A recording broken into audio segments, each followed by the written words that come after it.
All right, so the wild card round of the MLB playoffs has concluded, of course, with 3 of the 4 series being upsets. And now we have reached the division series, of course, 2 matchups in the American League, 2 in the National League. And let's get straight into things. So first of all, New York Yankees defeat the Guardians. This was, of course, the first game for the Yankees in their playoffs, the third for the Guardians. 4-1 final score, pretty easy win. I mean, I feel like this is going to be a pretty easy series for the Yanks. Garrett Cole versus Cal Quantrill, and of course, you know, both pitchers over 10 wins this year. 13 for Garrett Cole, 15 for Quantrill. And yeah, I mean, Cleveland got on the board first. Steven Kwan got a solo homer to right field.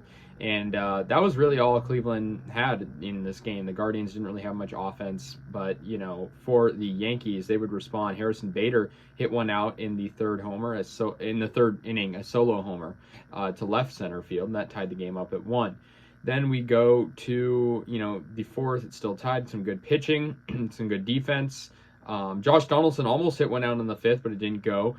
And finally, Jose Trevino broke the 1-1 tie in the 5th inning with a sac fly to deep center field, and that made it 2-1 Yankees.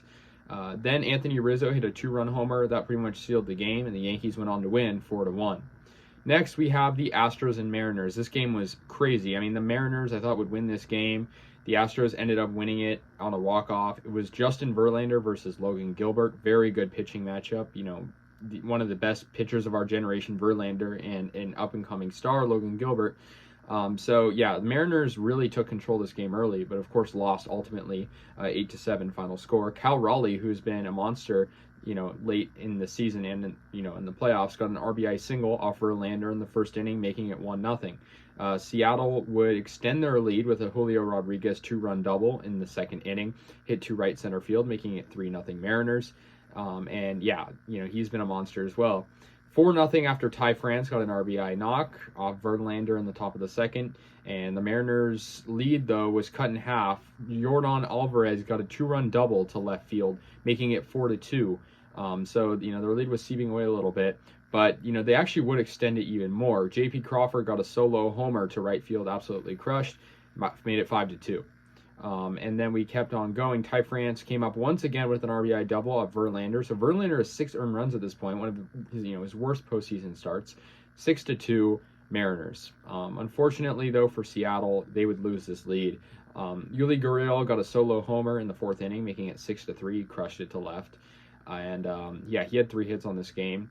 Eugenio Suarez, though, got a solo homer off Christian Javier for Seattle, extending their lead to 7-3. And so, you know, they were even more confident.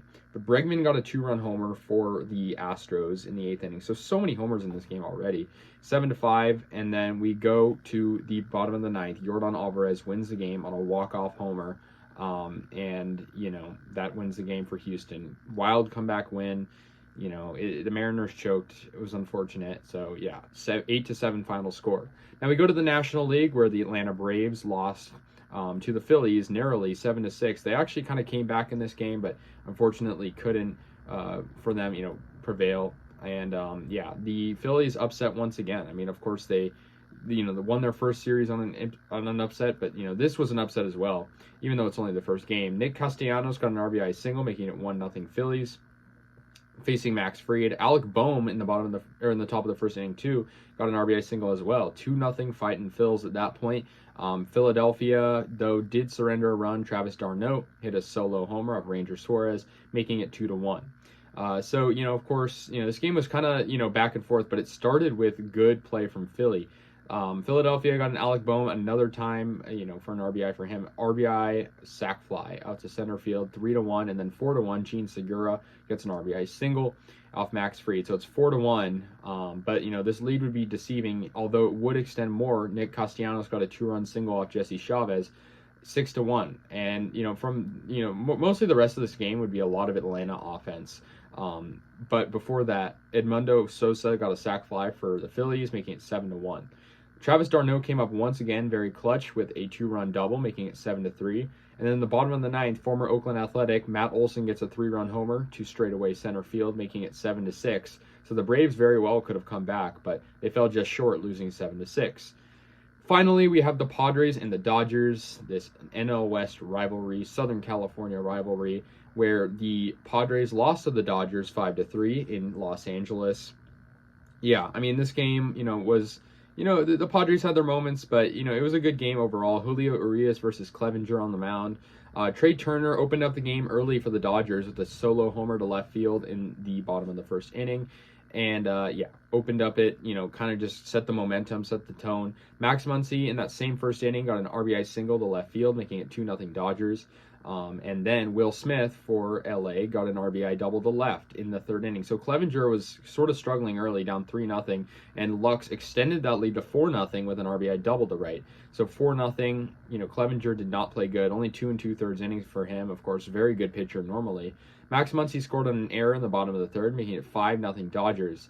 Now, the rest of this game would feature a lot of good Padre offense, but it wasn't enough. Will Myers got a solo homer off Julio Urias on the curveball. That made it 5-1. And then, Grisham, who's been great all playoffs, got an RBI ground out, making it 5-2. And then finally, Austin Nola got a sac fly, making it 5-3. All those RBIs came off breaking balls. So one interesting thing.